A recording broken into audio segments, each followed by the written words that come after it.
What's up guys, it's Matt from Doormat Studios. I'm just going to walk you through my process for building this Mythic Legions TrapJaw. I got the base body here, which was there inspired by TrapJaw piece, and then I got this kit, I think from Planetary Dog Toys, or PropMasters store, and then the other orc head there is from Planetary Dog Toys. I bought this stuff years ago and it's been sitting in a box since.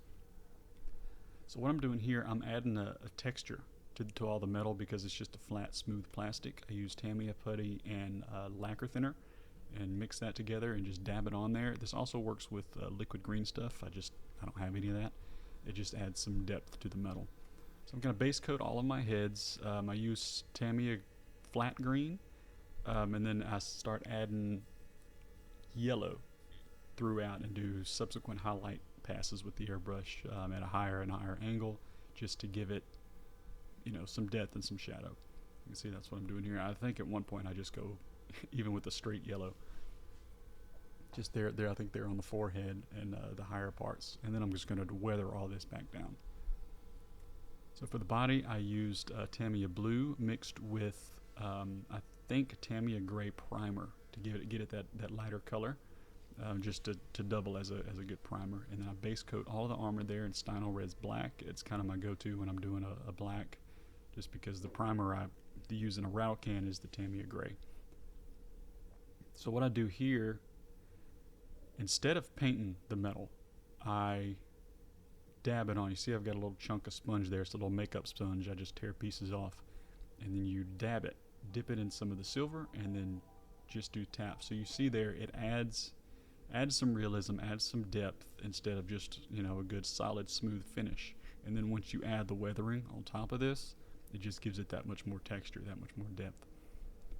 So I skipped a lot here. I had to paint these heads off camera, or base coat them off camera, just because of how intricate and how small those areas are. I couldn't do it and get it on video. So, but what I'm doing here, I've got the base coats down, and then I'm covering in, like you saw there, the worn effects. And that's gonna let me chip away at this purple that I add, and show it's like flaking paint. So you put the worn effects on, you let it dry, you put your next color on, let it dry, and then come back in with just water, and then start wearing away. And you see there, it looks like flaked off to the primer, or it's if you got painted metal or something and it's flaking to the color below, usually the primer or the metal. And what you don't see, I go off camera again later, and I come back where some of those red spots are, and I add small dots of metallic, like it's worn all the way back down to the metal. So I do the same thing on this helmet here. Started off with a layer of leather brown, did my worn effects, and then I went over it with hull red to give it to where it's wearing back down to rusty metal. So then I start my weathering. Go over all the skin with the dystopian brown. It's just a good flesh wash, gives everything a unifying texture, and then you go in and you can remove this and dial it back down as you need. And it leaves some of that brown in the crevices. It's got these little bits of granules in there that gives just a good skin texture, adds a little bit of depth. It's all about getting a realistic look. So I do that on all the faces and heads, and then I'll go in and add some additional colors here in a few. So I take this Carrion Crimson. This is what I use as my blood effects, because it has, before I said the dystopian brown has these granules in it. So Carrion Crimson they're bigger. They're like chunkier flakes. So once you can separate them, push them around, it looks like good, raw meat. It makes a good blood effect essentially. And then I go in with the blue to add just some bruising. And then I'll cover the entire body in Goon's Grime. So this is what you call a unifying wash. It gives everything kind of the same tint. It kind of ties everything together, because I got a lot of colors going on here. So this will dial my weathering back. So then I go in, I'm doing my rust effects here with Villain Ink Sector Rust. It's not a rust I like to use very often, because you can see how red it is. But a lot of the artwork for Masters of the Universe, He-Man and all, there's a lot of red dust, red dirt. So I thought it would just kind of put it in universe a little better. But you see I'm selectively applying it compared to before, where I just slapped it all over.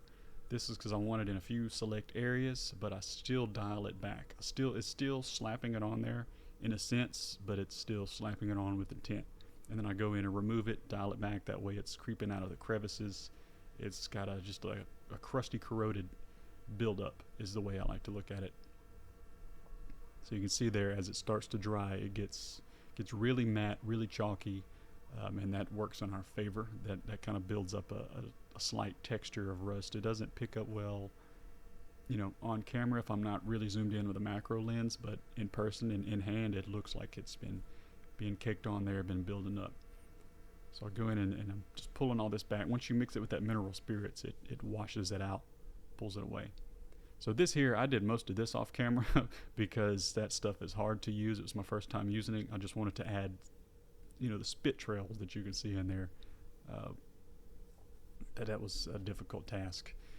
So here I take my fur, this is rabbit fur dyed purple, and I just throw some Mod Podge on it so that it keeps in shape, because it wants to, it's hard to do fur at this size. So that just helps it stay over the belt, get where you need it to be, and still have a realistic look. So you can see here, he has several hands that we saw at the beginning of the video. Each one has a magnet inside, so you can swap with that forearm, so it just connects to that forearm. So yeah, see on that shoulder pad how I was talking about the buildup of corrosion, along with the dabbing of that metal effect. It just gives it a lot more depth and a lot more realism. So that's it. Appreciate you guys watching. If there's something you'd like to see, I know I don't post very often, but if there's something you'd like to see, comment, let me know. I've got a ton of Mythic Legions and a ton of projects I'd like to do. I just finding the time to do it is a whole other ball game. So anyway, thanks guys. I appreciate you very much. Thanks for watching.